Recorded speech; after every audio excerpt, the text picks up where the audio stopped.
Sen düşündün, o başa düşməyəcək. Amma uşaqlar böyüklərdən daha dərin hiss edirlər.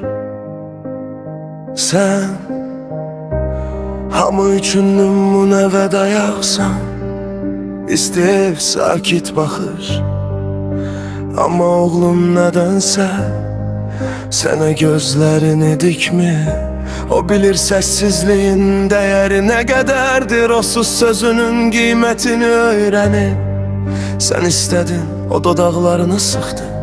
Çünki səni sevirdi və sənə inanırdı.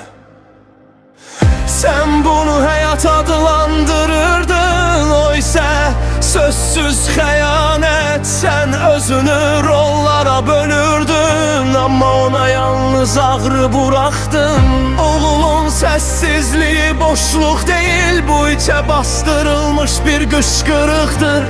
O səni həqiqətdən qoruyurdu, sən isə özünü ondan. Sen gedirdin, o qalırdı. Anlamaq üçün çox kiçik.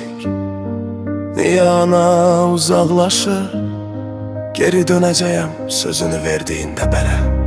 O yaşından böyük böyüyürdü, uşaqlıq əvəzinə gizləncəklərlə. Sən dünyaya uyğun olmağı seçdin, o isə həyat üçün uyğunsuz oldu.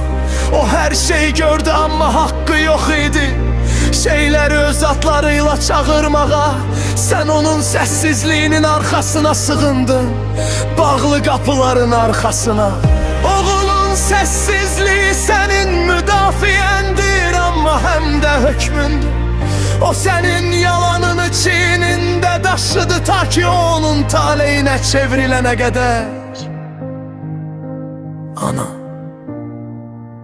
mən sənin günahın olmadım, amma onun şahidi oldum.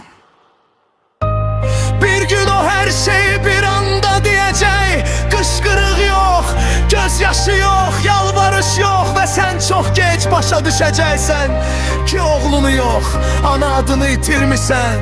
O boşluğa gedə bilər, unutqanlığı düzgün yerdə axtarmaya bilər, ya da sadəcə səndən uzaqlaşa bilər. Həmişəlik və səssizcə. Oğlun səssizliyi yalanın qiymətidir. Hər yaşanmış aldanış üçün sən özünü xilas etmək istədin, amma ən əsasını itirdin. Əgər hələ gec deyilsə, qayıt. Hələ o səni gözləyir.